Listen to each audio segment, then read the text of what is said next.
Hello, I'm Cheryl Hawkins. Welcome to this special edition of JAZZAlive here at the University of the District of Columbia. On this edition, we're talking about the DC Jazz Festival, and joining me for the discussion are Sunny Sumter, Executive Director, and Willard Jenkins, Artistic Director of the DC Jazz Festival. The DC Jazz Festival is a unique festival here in the city. It's different than most festivals because as the others take place in one venue, DC Jazz Festival takes place throughout the city. So I know with the date coming up fast, you two've got a lot to do to get things ready. So I'm going to start with you, Sunny. Tell us, what are the actual dates for the DC Jazz Festival this year? The 2016 dates are June 10th through the 19th. We also have a prelude event, Jazz and Families Fun Days, which is June 4th and 5th. The 10th through the 19th. What does that start? Is that a? It's a Friday. Friday. Mm-hmm. Okay. Is it Friday to Friday that it goes? Yes. No, it's Friday to Sunday. To Sunday. Okay, great. And a There's a pre-fest Family Funds Day. We've done that 8 years now. Okay. 8 of our 12 years.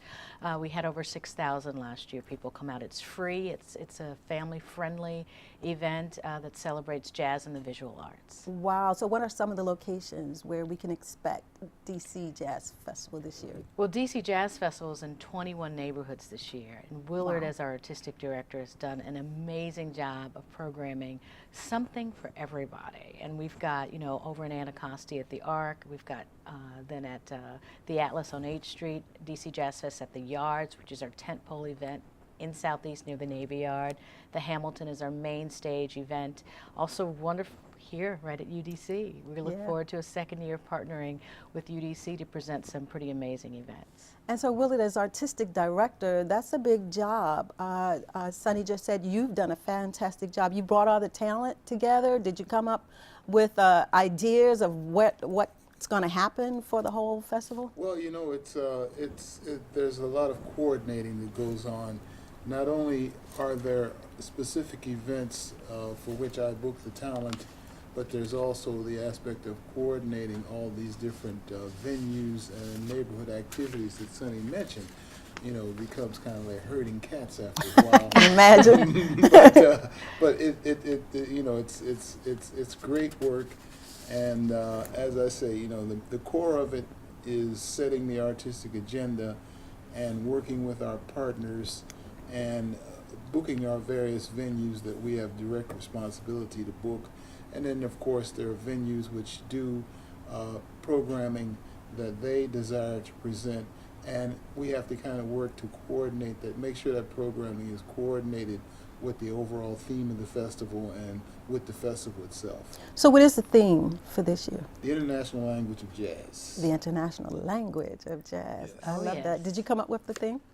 Or do you, well, is you it know, a... Yes, he did. He's going to be humble. We know Willard. That was a collective.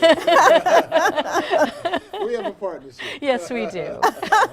So what is the actual mission of DC Jazz Festival? I know it's to promote the music, but it does much more. We are a year-round arts presenting organization. The idea is to advance not only jazz performance, but also jazz education as well. So we have great partnerships with DC Public Schools and with other educational institutions to really build tomorrow's jazz fans. You know, you don't hear jazz on the radio anymore. You really can't even go to record stores at this point. Right. So we really feel that there's a need for us as a nonprofit to really go out into the community and really tell people about this great art form.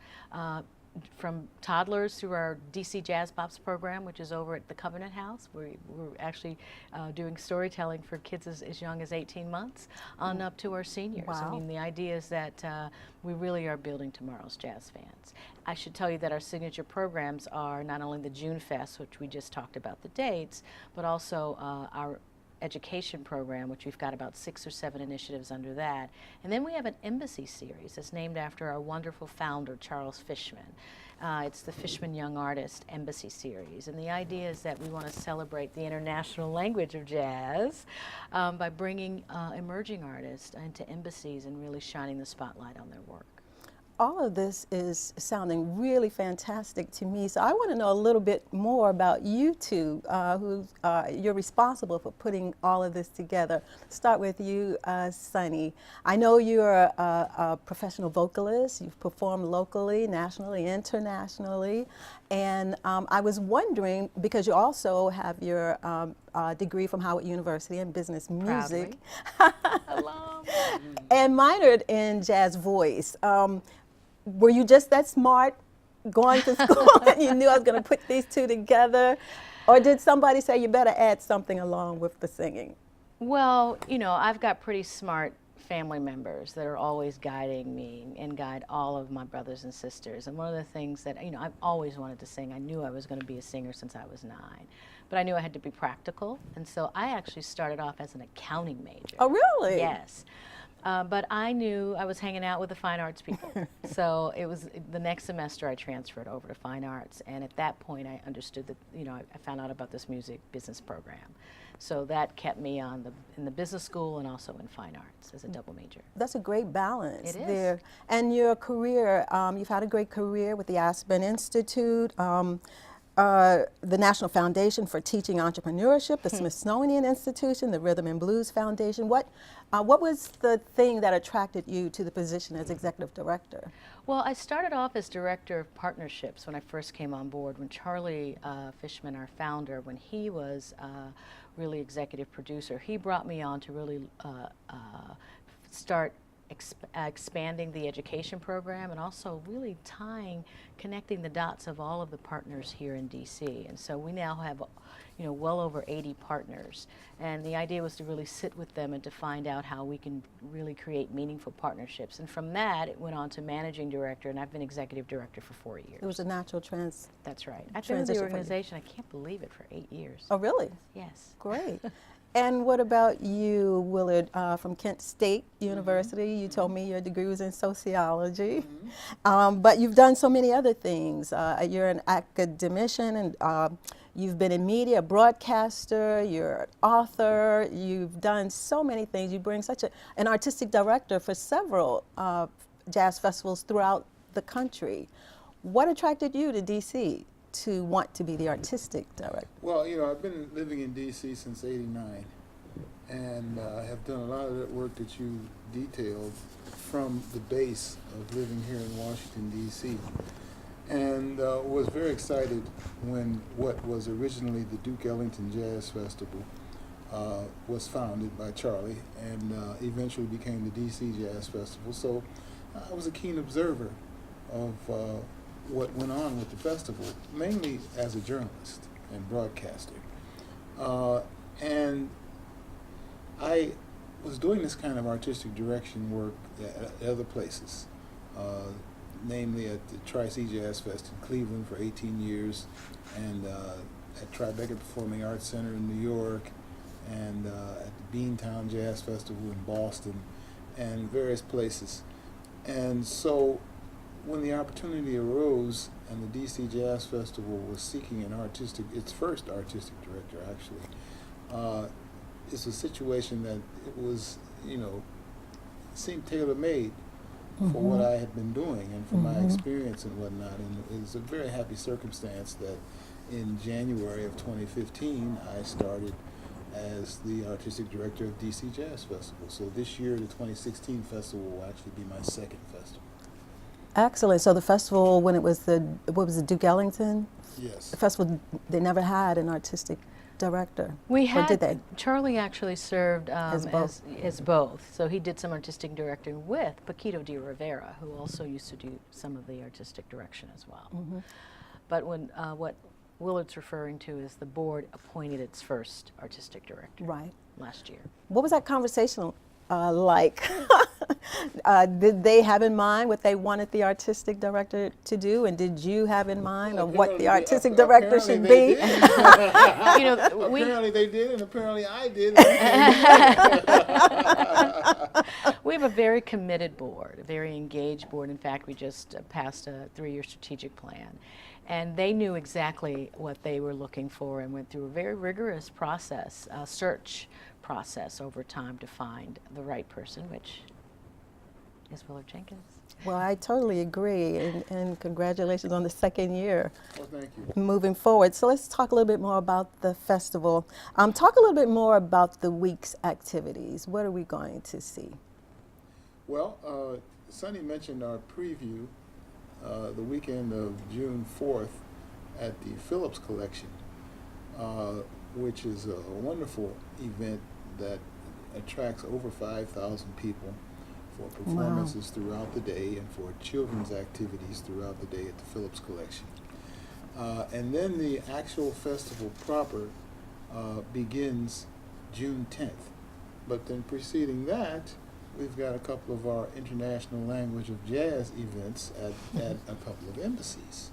So we have these embassy programs, and then June 10th, the festival kicks off, and as Sonny mentioned, we are in a number of different venues around the community, most notably places like the Hamilton and the Atlas and the historic synagogue at 6th and I. We have a big weekend at Yards Park on the Capitol waterfront, and it's an enormous activity that we like to say that we are in all four quadrants of Washington, D.C. That's right. Talk about the Millennium Stage Series.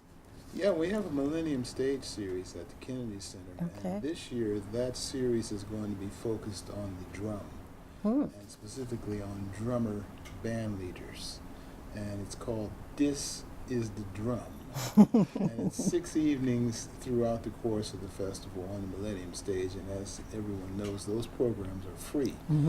We have a preponderance of free programs throughout the course of the festival, so it's not totally a big ticket event. We have free programming throughout the course of our 10 days. Awesome. What other artists, talent, will we be able to see? I know last year people talked about Common. You kind of mixed up rap and jazz and a combination of stuff. Are we going to see things like that this year? You will see something of that nature. At our Yards Park event, we'll be presenting a variety of different things, including Latin jazz from the great Eddie Palmieri. We'll be presenting the very wonderful young vocalist, much talked about vocalist, Cecile McLaurin-Salvant, who won the Monk Institute competition several years ago. We'll be presenting the most talked about acoustic jazz artist in the music, saxophonist Kamasi Washington. We'll be and in that flavor that you just mentioned, we'll be presenting an ensemble called the Revive Big Band that's going to have special guests from neo-soul, hip-hop, and jazz, including the neo-soul vocalist Bilal and the hip-hop artist Talib Kweli and tenor saxophonist Ravi Coltrane. They'll all be guests with that particular ensemble. We've got Regina Carter and Maceo Parker at the Hamilton, amongst others, in their several nights series. We're presenting the amazing conceptualist, saxophonist, and bandleader Steve Coleman at the historic synagogue at 6th and I. So we could be here for the next half hour. Right. Down all the different talent that's playing the festival, but that's just a sample. Wow, that is a lot. That had to be all year long. You're doing this. I guess you start This from is during the. This is in June. This is the 125 performances, 60 venues. How many? 125 performances. Wow. 60 venues, June 10th through the 19th. So we're talking during that period, not year round. What he just talked about is during Jazz Fest. Wow. Yeah, that's during the festival itself. Which is pretty amazing. You know, we are now recognized as one of the top festivals in the country, and people come now from all over the world to DC. And in fact, we're calling it a jazz takeover in DC in June, which is pretty fantastic. Yeah, we're even taking over UDC. Yes, you have. And we love it. Keep coming. We love that we're a part of it too. Yes. There's a new competition that you all initiated this year. Talk about that. Yes, we recognize that there is a driver in jazz. It's called the Jazz Ensemble. And there are so many amazing young ensemble artists. And in fact, a number of them send submissions to Willard all the time, wanting to be on the main stage. And so what we realized is that we really needed to have some kind of a process for them. So we thought about a few things over the years and came up with our competition called DC Jazz Prix, which is a ensemble competition. You can enter from a duo on up to 9 pieces. And we're going to pick semifinalists, and those 3 semifinalists will perform during the Jazz Festival on Saturday, June 18th at the Yards, and we'll have a component where our audience will be able to be invited into the voting process in some way. This is our inaugural year for it.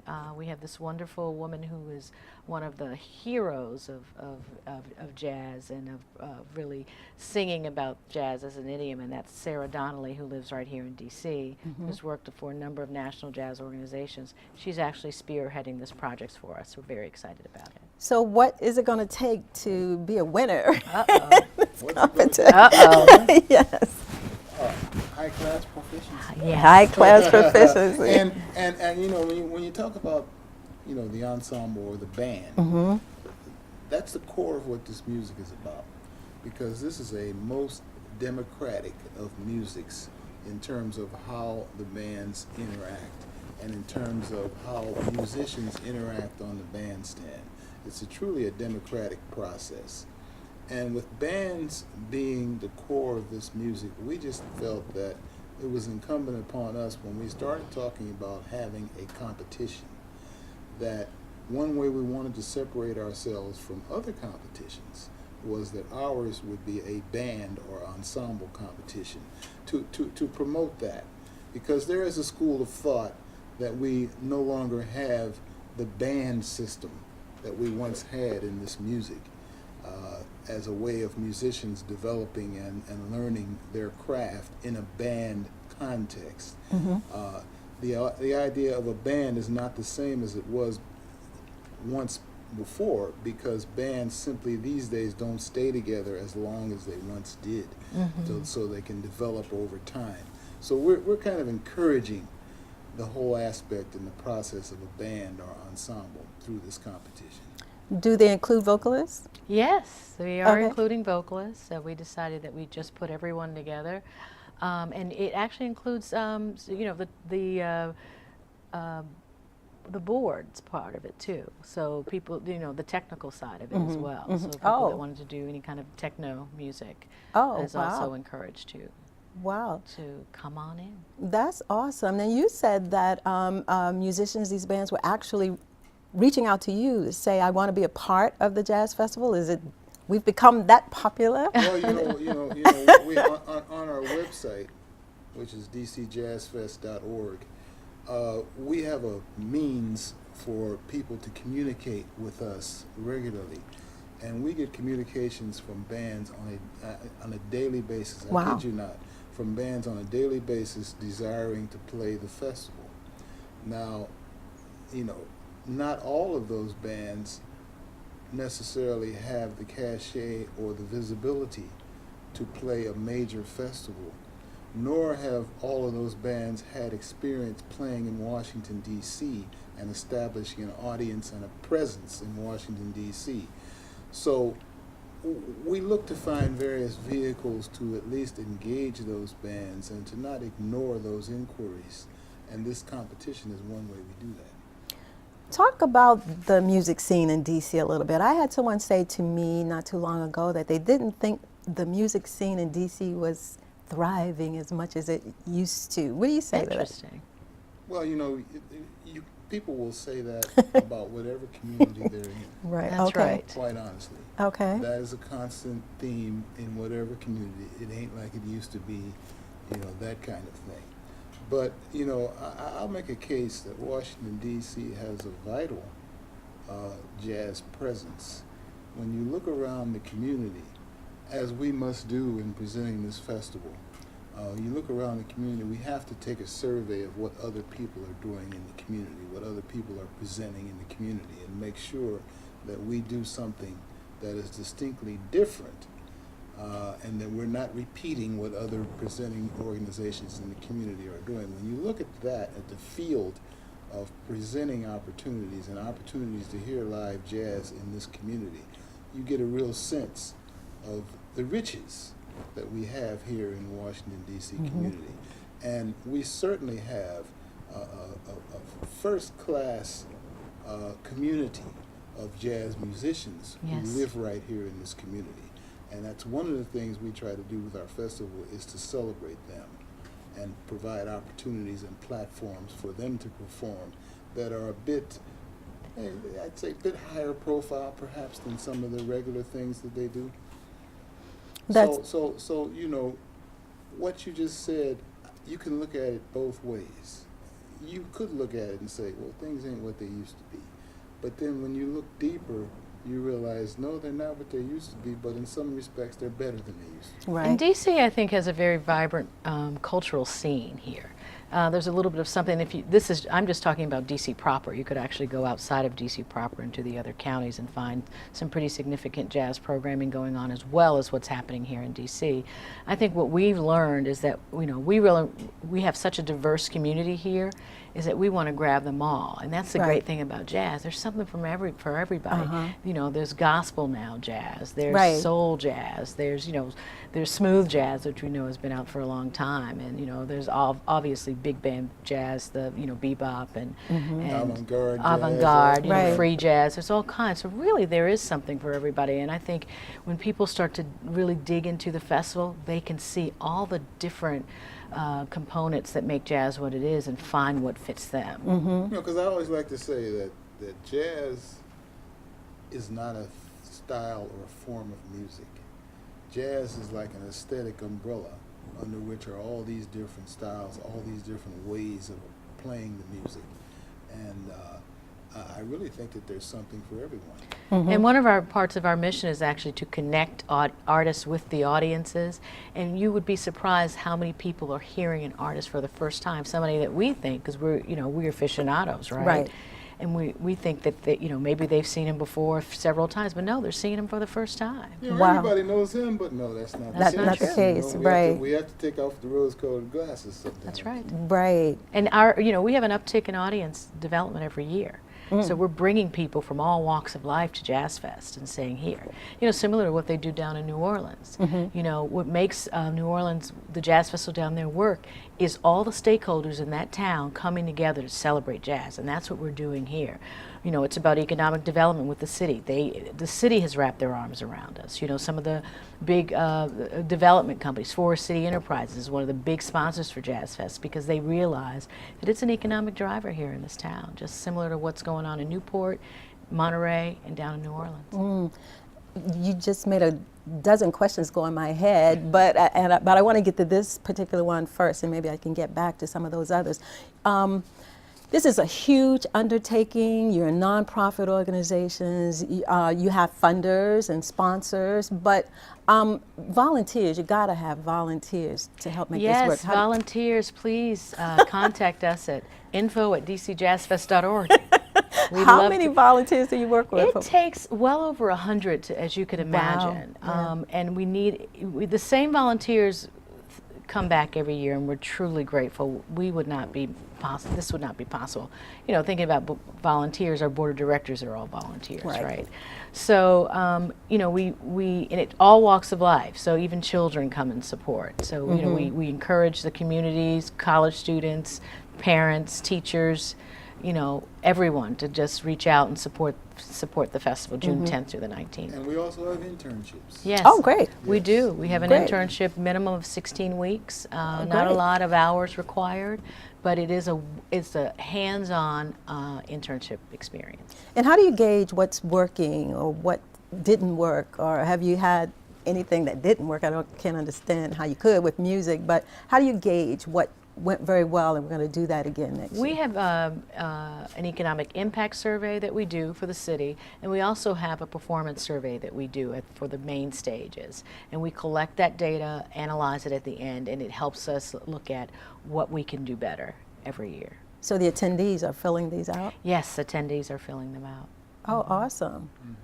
Awesome. So a couple other things. In your other programs that you do year round, you have an education component. You talked about that. But I saw something that you did dealing with health. What was that? It was a health. Jazz for a Healthier Generation. Yeah. It's our partnership with Children's National. It's pretty amazing. It's actually transformed the hospital experience. So the idea is that we take our artist, Charles Woods, who's a really great flautist, and Laura Sperling, they're both flautists, and they go into the atriums and perform, and they go into the waiting rooms, and they go into the patient rooms. Wow. And the idea is that, especially for, we actually got a grant through the National Endowment to really support music therapy, and so we had to actually do vitals and really look at how we are transforming patients' experience. And it's been phenomenal. We've been doing it now for 6 years. Well, you know, I know that's something that really works, because sometimes when I'm here on the campus and things are kind of harried, and I walk over here to the music program and I hear the music coming out of the rehearsal space, I'm like, and it takes you to another level. It does. So I understand exactly what you're saying. We got a couple of minutes left, so I'm going to give you each a minute to say or share whatever you want to share with the audience about the DC Jazz Festival. Come and experience the DC Jazz Festival. June 10th to the 19th, we have programming for practically every taste. Very good. Absolutely. And they're all, it really is a community experience. We are in 21 neighborhoods. You know, we are in all 8 wards. We are in community centers and churches, and you know, not hotels and galleries. So we're in non-traditional spaces as well.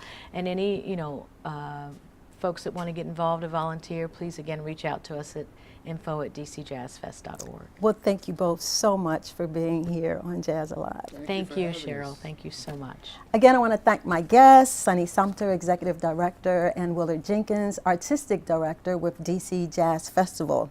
If you want more information about the DC Jazz Festival taking place this year, June 10th through the 19th at venues throughout the city, please visit the DC Jazz Festival website at www.dcjazzfest.org. You can also keep up with DC Jazz Festival on Twitter at DC Jazz Fest, on Facebook, facebook.com/DCJazzFest, or on Instagram at DC Jazz Fest. I'm Cheryl Hawkins. Thank you for watching JAZZAlive, and I'll see you soon somewhere in the neighborhood during DC Jazz Festival. Take care.